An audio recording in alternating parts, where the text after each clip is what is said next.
Acid है या nucleotide है, जिसको हम लोग सामान्य भाषा में जेनेटिक मटेरियल कह सकते हैं, उसमें माइनर चेंजेस होते ही हैं। तो ये माइनर म्यूटेशन होते हैं। तो ये होते रहेंगे तो ये जो ही ये म्यूटेट करेगा, म्यूटेट करने के बाद क्या वो जो वैक्सीन अभी तैयार की गई है वो उस पर कारगर होगी? जी, मैं उसी पे आ रहा हूँ। तो म्यूटेशन से बहुत बार ये जितनी भी पुरानी महामारियों की बात अगर हम लोग करें जो आरएनए वायरस की वजह से हुई थी, उनमें बीमारियां गई भी हैं। जो पूरा का पूरा एपिडेमिक खत्म हो गया उसके लिए भी म्यूटेशन जिम्मेदार हो सकता है। तो ये ऐसा नहीं कि केवल उसको मजबूत करेगा, कभी कभी उसको कमजोर भी कर सकता है वायरस को। अच्छा। तो अभी तक का जो लिटरेचर अवेलेबल है या जो हम लोग न्यूज सुन रहे हैं ब्रिटेन के बारे में, तो वहां पे एक नया स्ट्रेन पता जरूर लगा है जो थोड़ा इन्फेक्शियस ज्यादा बता रहे हैं। लेकिन अभी तक की लिटरेचर के हिसाब से ये क्लियर है कि शायद वैक्सीन पे कुछ प्रॉब्लम नहीं आएगी, और जो अभी एग्जिस्टिंग वैक्सीन हैं उन वैक्सीन से प्रोटेक्शन रहेगा। क्योंकि जो कोरोना वायरस है उसमें एक स्पाइक प्रोटीन करके होता है, जिसके बहुत सारा एक मटेरियल है, जेनेटिक मटेरियल, उसको डिसाइड करके वैक्सीन डिसाइड करी गई है और उसको देख के वैक्सीन बनाई गई है जी। तो वो पूरे उस काम करेगी। अगर किसी एक पार्ट को म्यूटेशन हो भी जाता है, चेंज आ भी जाता है, तो इस बात की संभावनाएं काफी ज्यादा है कि जो एग्जिस्टिंग वैक्सीन हैं वो प्रोटेक्टिव फिर भी रहेंगी। ठीक है, हालांकि समय आने वाला हमको और डिटेल बताएगा, और बेहतर बताएगा। सही बात है, मैं अपने राजनीतिक मित्रों के पास जाऊंगा, लेकिन उससे पहले कुछ चीज़ें और हैं डॉक्टर साहब, उनके लिए मेरा एक सवाल और है आपसे, फिर मैं आपके पास बाद में वापस आऊँगा।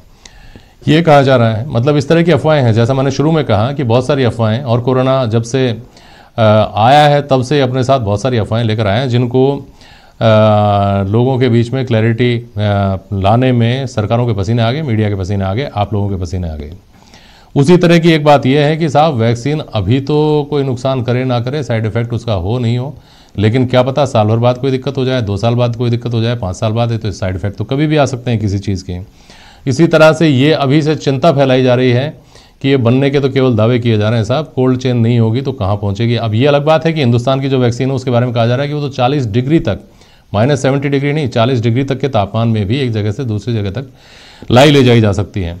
और इस सब के अलावा एक महत्वपूर्ण बात यह भी है सर कि हिंदुस्तानी वैक्सीन्स को लेकर के जो कुछ दावे पढ़ने को मिल रहे हैं आजकल, उनके बारे में ये कहा जा रहा है कि उनके कमज़ोर होने की, नाकाम होने की, साइड इफ़ेक्ट वाली होने की बातें इसलिए फैलाई जा रही हैं चूँकि हमारे यहाँ जो वैक्सीन तैयार हो रही है वो विपरीत हालात में, जैसे मैंने टेम्परेचर का हवाला दिया अभी, उसमें भी वो ठीक रहती है, उसके अलावा वो सस्ती पड़ रही हैं। तो ये एक प्रोपेगेंडा फैलाया जा रहा है उन कंपनियों के द्वारा जो वेस्टर्न वर्ल्ड में जो तैयार की जा रही हैं, ताकि सस्ती वैक्सीन ना बन सके, सस्ती वैक्सीन लोगों तक ना पहुंच सके और बाजार का फ़ायदा उनको मिले।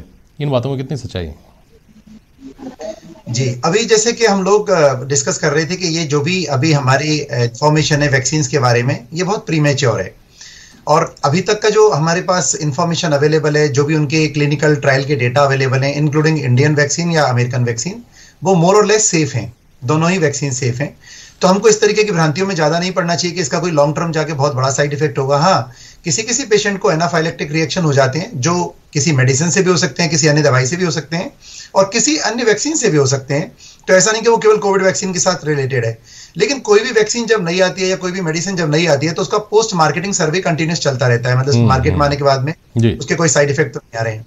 हमारी वैक्सीन की सक्सेस रेट के बारे में हम लोगों को भ्रांति नहीं पालनी चाहिए, क्योंकि सारी जो स्टैंडर्ड SOPs हैं उनको ये लोग यूज कर रहे हैं, और बहुत बड़े नंबर्स पे वॉलंटियर्स पे इसको ट्राई किया जा रहा है। जैसे एक वैक्सीन में करीबन 13,000 वॉलंटियर्स हैं, जबकि दूसरी वैक्सीन में करीबन 25 से 28 हजार के आसपास वॉलंटियर्स हैं।